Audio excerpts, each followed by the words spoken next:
Hello friends, welcome to my YouTube channel.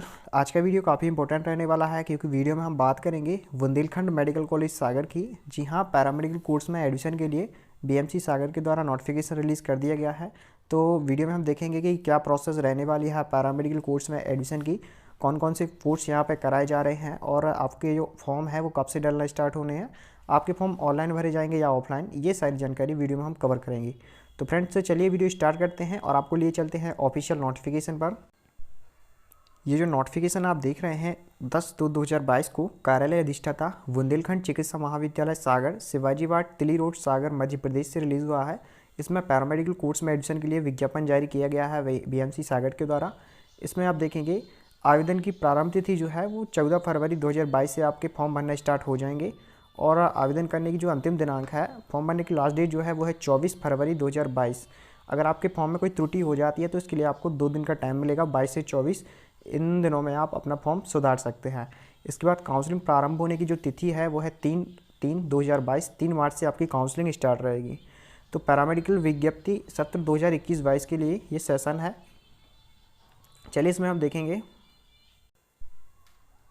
Registrar Madhya Pradesh सह चिकित्सीय परिषद भोपाल का आदेश इतना दिनांक 3/2/2022 द्वारा राज्य शासन के अनुमोदन उपरांत स्वसाई समिति बुंदेलखंड चिकित्सा महाविद्यालय सागर के अंतर्गत 2021-22 के लिए विभिन्न पैरामेडिकल पाठ्यक्रमों सुवित्तीय पाठ्यक्रमों में प्रवेश हेतु निम्नानुसार आवेदन आमंत्रित किए जाते हैं। तो फ्रेंड्स इंपॉर्टेंट डेट्स हम देख चुके हैं कि आप कब से आपके फॉर्म डालने स्टार्ट होने हैं और काउंसलिंग की डेट्स क्या है। अब फ्रेंड्स हम देखेंगे कि कौन कौन से कोर्स यहाँ से कराए जाते हैं और सीट्स कितनी हैं।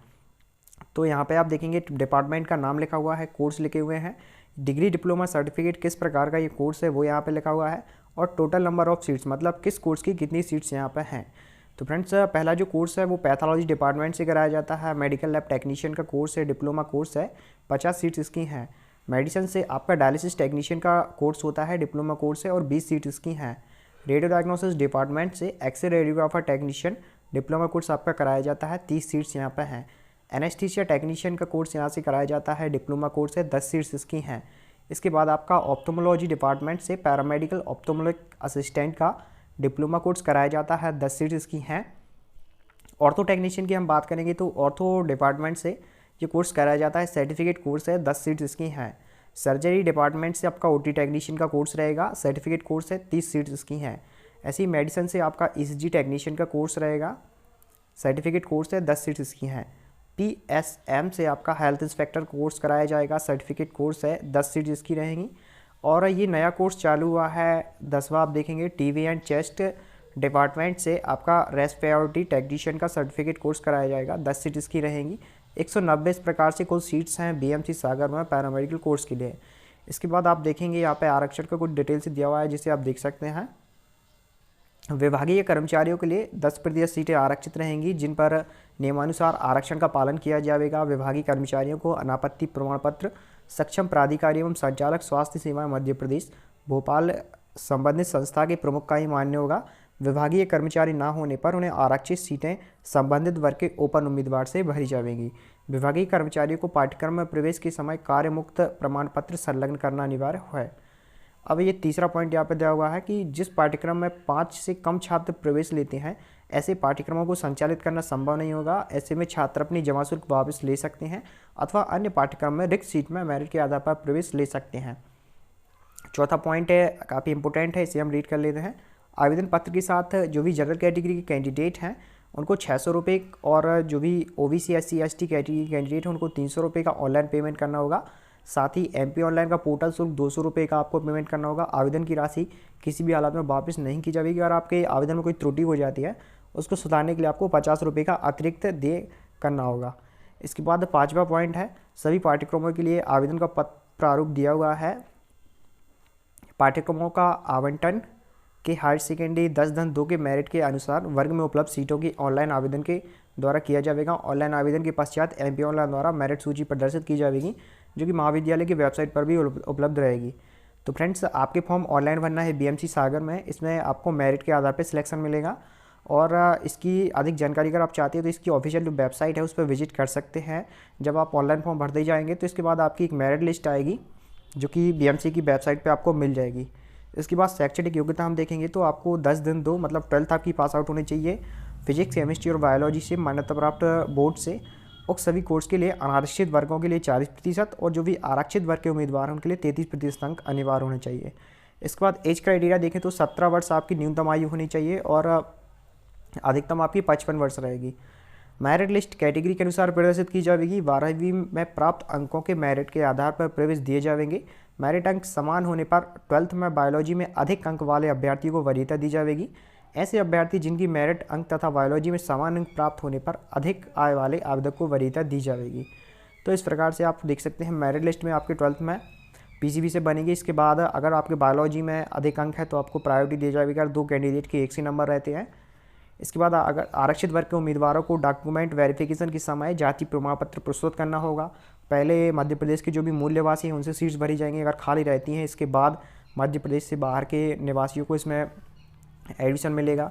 काउंसलिंग प्रारंभ होने की तारीख महाविद्यालय की वेबसाइट पर प्रदर्शित की जाएगी और इसकी जानकारी आपको चैनल के माध्यम से मिल जाएगी, तो आप चैनल सब्सक्राइब करके रखिएगा।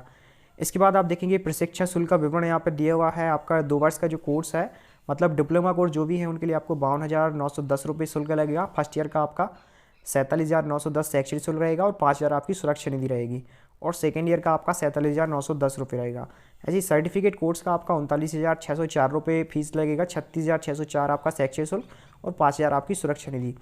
इसके अलावा आपको मनोरंजन शुल्क, आंतरिक मूल्यांकन शुल्क, प्रयोगशाला शुल्क 1,000 रुपये अलग से दे होगा।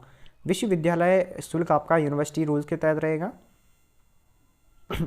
ये स्वित्तीय पाठ्यक्रम है तो आपको यहाँ पे ग्रीन कार्ड का सुविधा का लाभ नहीं दिया जाएगा। यहाँ से काउंसलिंग का स्टार्ट हो जाता है। काउंसलिंग आपकी कैसी क्या रहेगी, किस प्रकार का इसमें रहता है, तो इन्हें अभी हम थोड़ा रीड कर लेते हैं। हालांकि काउंसलिंग पर अलग से वीडियो बनाऊंगा कि काउंसलिंग क्या रहती है, कब क्या करना होता है, कौन कौन से आपको डॉक्यूमेंट्स लेंगे। इस वीडियो में हम शॉर्ट में देख लेते हैं, नहीं तो वीडियो काफ़ी ज़्यादा लंबी हो जाएगी।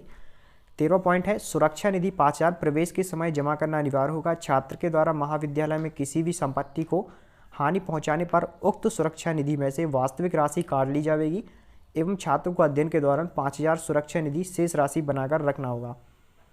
तो 5,000 रुपये आपको काउंसलिंग के टाइम ही जमा करना होगा। अगर आप अपनी ट्रेनिंग के दौरान कुछ भी गवर्नमेंट के चीज़ को कोई भी नुकसान पहुंचाते हैं तो आपके 5,000 रुपये में से ये काट लिए जाएंगे।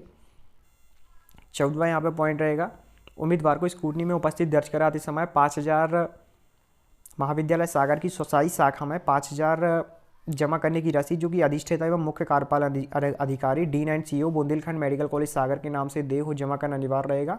रसीद के अभाव में उम्मीदवार स्कूटनी प्रक्रिया में भाग नहीं ले सकेगा तथा जमा की गई राशि 5,000 भी आपको वापस नहीं दी जाएगी।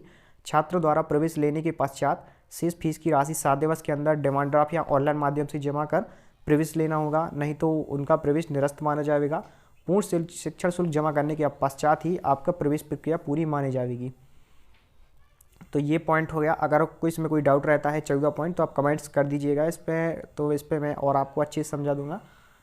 15वां पॉइंट है यहाँ पर सीट आवंटन के पूर्व सभी अभ्यर्थी जिन्हें काउंसलिंग में भाग लेना है उन्हें महाविद्यालय में स्वयं उपस्थित होकर वेरिफिकेशन करना अनिवार्य होगा। डॉक्यूमेंट वेरिफिकेशन के उपरांत अभ्यर्थी काउंसलिंग के लिए पात्र रहेगा। प्रारूप क्रमांक 2 मध्य प्रदेश शासन के नियमानुसार काउंसलिंग की पाठ्यक्रम प्रवेश की प्रक्रिया निम्नानुसार होगी। पहले आपका ये चलो हम देख लेते हैं फ्रेंड्स काउंसलिंग में आपका किस प्रकार सिलेक्शन रहेगा। सभी पाठ्यक्रमों के लिए एक ही आवेदन पत्र का प्रारूप है। पाठ्यक्रमों का आवंटन आपके मेरिट के अनुसार वर्ग में उपलब्ध सीटों के काउंसलिंग द्वारा दिया जाएगा। काउंसलिंग की प्रक्रिया मध्य प्रदेश शासन के अनुसूचित जनजाति के उम्मीदवार से प्रारंभ की जाएगी और सीट भरने तक जारी रहेगी। तत्पश्चात अनुसूचित जाति, अन्य पिछड़ा वर्ग और उसके बाद अनारक्षित वर्गों की क्रमानुसार काउंसलिंग प्रक्रिया की जाएगी। काउंसलिंग के दौरान आवेदक को उसके दावे पर उपलब्ध पाठ्यक्रम पसंद के अनुसार पाठ्यक्रम सीट भरना होगा। आवेदक को एक ही पाठ्यक्रम की सीट आवंटित होगी। अभ्यर्थी को काउंसलिंग द्वारा पाठ्यक्रम आवंटित हो जाने के पश्चात महाविद्यालय के अधिष्ठाता डीन प्राचार्य के समक्ष अधिसूचित 7 दिवस के अंदर प्रवेश हेतु रिपोर्ट करना अनिवार्य होगा। इसके उपरांत ही प्रवेश मान्य होगा और चयनित अभ्यर्थी को प्रारूप 4 में आवश्यक जानकारी भरकर आवश्यक दस्तावेज सहित आवंटित महाविद्यालय में निर्धारित दिनांक तथा समय पर उपस्थित होना होगा। प्रवेश प्रक्रिया हेतु अभ्यर्थी को स्वयं उपस्थित होना अनिवार्य है। हमारा तीसरा पॉइंट है प्रथम चक्र के भाग लेने वाले अभ्यर्थी जो पाठ्यक्रम हेतु 15 के अनुसार द्वितीय चक्र में सम्मिलित होना चाहते हैं उन्हें काउंसलिंग के द्वितीय चरण में विकल्प चुनने की सुविधा दी जाएगी। यह विकल्प पाठ्यक्रम विषय संबंधी हो सकेगा। अगर आपको मन का कोर्स नहीं मिलता है तो आप सेकेंड काउंसलिंग का वेट कर सकते हैं। द्वितीय स्तर की काउंसलिंग एवं आवंटन आवेदन की हायर सेकेंडरी के मेरिट के अनुसार वर्ग में उपलब्ध सीटों पर काउंसलिंग के द्वारा किया जाएगा। काउंसलिंग की प्रक्रिया वही है यहाँ पे मध्य प्रदेश के नियमानुसार रहेगी। पहले अनुसूचित जनजाति से प्रारंभ की जाएगी, फिर आपकी अनुसूचित जाति, फिर ओबीसी, फिर जनरल कैटेगरी कैंडिडेट से भरी जाएगी और एक कैंडिडेट को केवल एक ही सीट यहाँ पे अलॉट होगी। और यहाँ पे थर्ड राउंड की काउंसलिंग एवं सीट आवंटन। सीट द्वितीय चरण की काउंसलिंग के पश्चात से आवंटित अभ्यर्थियों द्वारा प्रवेश न किए जाने की स्थिति में रिक्त सीट अभ्यर्थी द्वारा प्रवेश लेने के पश्चात सीट से त्यागपत्र दिए जाने के फलस्वरूप रिक्त सीट व द्वितीय चरण के पश्चात रिक्त रह गई सीटों को तृतीय स्तर की काउंसलिंग एवं आवंटन के लिए सम्मिलित की जाएगी। तो आपकी फर्स्ट राउंड में सीट्स नहीं भरेंगे, इसके बाद सेकंड राउंड की काउंसलिंग होगी, सेकंड में भी नहीं भर पाती, फिर थर्ड राउंड की आपकी काउंसलिंग रहेगी। और यहाँ पे अपात्र अभ्यर्थी कौन रहेंगे, मतलब आपको अपात्र कब घोषित कर दिया जाएगा? ऐसे रजिस्टर्ड अभ्यर्थी जो कि पूर्व की चरणों में काउंसलिंग में उनको आवंटित सीट पर प्रवेश लिया है। ऐसे रजिस्टर्ड अभ्यर्थी जिन्होंने पूर्व की चरणों की काउंसलिंग में उनको आवंटित सीट पर प्रवेश नहीं लिया है। ऐसे रजिस्टर्ड अभ्यर्थी जिनके द्वारा पूर्व में चरणों की काउंसलिंग में उनको आवंटित सीट पर प्रवेश लेने के उपरांत त्यागपत्र दिया गया है। पात्र कौन रहेगी? ऐसे रजिस्टर्ड अभ्यर्थी जिन्होंने पूर्व की चरणों में काउंसलिंग में कोई भी सीट आवंटित नहीं हुई हो और एवं आवेदन किया गया हो। इस प्रकार से पात्र का है। इसके बाद फ्रेंड्स और यहाँ पे इंफॉर्मेशन दी हुई है जिसे आप रीड कर सकते हैं। ये 17वां पॉइंट इंपॉर्टेंट है। तृतीय स्तर की काउंसलिंग एवं आवंटन के पश्चात रिक्त रह गई सीटों को मॉपअप राउंड के तहत भरी जाएंगी, जो कि अभ्यर्थी की ओवरऑल मेरिट के अनुक्रम में उसके दावे पर उपलब्ध पाठ्यक्रम पसंद के अनुसार रहेगी। काउंसलिंग प्रक्रिया प्रारंभ होने की तारीख महाविद्यालय की वेबसाइट पर प्रदर्शित की जाएगी। इसकी सूचना अलग से नहीं दी जाएगी। आवंटित सीट पर अभ्यर्थी को 15 खा के अनुसार प्रवेश प्रक्रिया पूरी करनी होगी। मतलब 3 काउंसलिंग आपकी हो जाएंगी, उसके बाद आपकी एक और मॉपअप राउंड की काउंसलिंग रहेगी, जिसमें आपको एडमिशन मिलने की काफ़ी ज़्यादा चांस रहते हैं, क्योंकि काफ़ी सीट्स इसमें खाली बची रहती हैं। अभ्यर्थी को काउंसलिंग द्वारा पाठ्यक्रम आवंटित हो जाने के उपरांत महाविद्यालय के अधिष्ठाता प्राचार्य के समक्ष अधिसूचना तारीख तथा 7 दिवस के भीतर प्रवेश हेतु रिपोर्ट करना अनिवार्य होगा। इसके उपरांत ही प्रवेश मान्य होगा। चयनित अभ्यर्थी को प्रारूप 4 में आवश्यक जानकारी भरकर आवश्यक दस्तावेज सहित आवंटित महाविद्यालय में निर्धारित दिनांक तथा समय पर उपस्थित होना होगा। प्रवेश प्रक्रिया हेतु अभ्यर्थी को स्वयं उपस्थित होना अनिवार्य है। विज्ञप्ति सीटों की संख्या घटाई बढ़ाई जा सकती है। जब आप एडमिशन लेंगे तो आपको टीसी माइग्रेशन ओरिजिनल जमा करना होगा, और अगर आपके पास नहीं रहती तो आपका एडमिशन निरस्त कर दिया जाएगा, और आपकी जो 5,000 की राशि आपने भरी थी वो भी वापस नहीं की जाएगी। छात्रों को विश्वविद्यालय द्वारा निर्धारित परीक्षा शुल्क, नामांकन शुल्क एवं पैरामेडिकल संस्था द्वारा निर्धारित संबंधिता शुल्क पृथक से दे करना अनिवार्य होगा। इसके बाद प्रवेश के समय अभिभावक या स्वयं के आय प्रमाण पत्र की मूल प्रति आपको जमा करना होगा। और आप अगर यहाँ पर एडमिशन लेते हैं तो आप और कोई अन्य कोर्स नहीं कर सकते, क्योंकि ये पाठ्यक्रम नियमित है और पूर्णकालिक है। ये कुछ आपको डॉक्यूमेंट्स दिए हुए हैं जो कि आपको लगने वाले हैं काउंसलिंग के टाइम पे, जिन्हें आप रीड कर सकते हैं। हालांकि डॉक्यूमेंट्स पर बाद में वीडियो आएगी। अगर आपके पास कोई डॉक्यूमेंट नहीं है तो ऐसे में आप क्या करेंगे, फिर जब आप का सीट अलॉटमेंट हो जाएगी उसके बाद आपको मेडिकल बोर्ड, चिकित्सा बोर्ड के समक्ष प्रस्तुत होकर आपका स्वास्थ्य उपयुक्तता प्रमाण पत्र लेना होगा। किसी भी अभ्यर्थी के स्वास्थ्य उपयुक्तता प्रमाण पत्र में बाधा होने पर प्रवेश निरस्त किया जाएगा। और ये पॉइंट काफ़ी इंपॉर्टेंट है 26, वैसे आप ध्यान से देखिएगा। चयनित अभ्यर्थी द्वारा पाठ्यक्रम में प्रवेश उपरांत अन्य पाठ्यक्रमों में परिवर्तन नहीं किया जाएगा। प्रवेशित छात्र अधिष्ठाता एवं संबंधित विभागाध्यक्ष के अनुशासनात्मक नियंत्रण में रहेंगे। यदि छात्र का व्यवहार नियमानुसार नहीं रहता है तो छात्र का प्रवेश किसी भी समय निरस्त कर दिया जा सकता है। तो आपको सिंसियर बने रहना है, जो भी आपके सीनियर्स कहेंगे उनकी बात मानना है आपको, नहीं तो आपको परेशानी हो सकती है। प्रवेश छात्रों को सख्त हिदायत दी जाती है कि शिक्षण शुल्क समय समय पर जमा करते रहें, अन्यथा प्रवेश निरस्त कर दिया जाएगा। किसी भी परिस्थिति में जमा किया गया शिक्षण शुल्क वापस नहीं किया जाएगा, चाहे प्रवेश निरस्त करने का कारण कुछ भी हो। प्रवेश छात्रों द्वारा प्रवेश निरस्त कराने पर अध्ययन वर्ष का शिक्षण शुल्क पूर्ण जमा करना अनिवार्य होगा। और छात्र से आशा की जाती है कि पैरामेडिकल छात्र अपने वांछित क्षेत्र में ही रहेगा एवं वह महाविद्यालय एवं संबंधित चिकित्सालय में नहीं घूमेंगे एवं हमेशा हल्का नीले रंग का एप्रन पहनकर रखना अनिवार्य होगा। यहाँ पर एक तीसरा पॉइंट है, प्रवेशित छात्र की पैरामेडिकल काउंसिल के नियमानुसार 75% उपस्थिति सैद्धांतिक परीक्षा और 85% उपस्थिति प्रायोगिक परीक्षा के लिए अनिवार्य रहेगी। तो आपकी यहाँ पे अटेंडेंस काफ़ी ज़्यादा रहनी चाहिए। अगर कम रहती तो आपको यहाँ पे एग्ज़ाम देने नहीं मिलेगा। इसके बाद है, प्रवेशित छात्र को नो ड्यूज प्रमाण पत्र सोसाई शाखा से प्राप्त करने के पश्चात ही परीक्षा में बैठने की अनुमति दी जाएगी। 33वां है, बुंदेलखंड चिकित्सा महाविद्यालय सागर की स्वशाही कार्यकारिणी समिति नए नियम बनाने, वर्तमान नियमों में संशोधित करने, सीटों की संख्या परिवर्तन करने का भी अधिकार अपने पास सुरक्षित रखती है, जो प्रवेशित छात्रों के लिए वंदनकारी रहेगा। इस प्रकार से आप देख सकते हैं ये आवेदन का प्रारूप है। इस पर जल्दी न्यू वीडियो आएगी, तो चैनल सब्सक्राइब करके रखिएगा, बेल आइकन को भी प्रेस करके रखिएगा, ताकि आगे जो भी अपडेट निकल के आए इसकी जानकारी आपको चैनल के माध्यम से मिलती रहेगी। आज की वीडियो में इतना ही, धन्यवाद।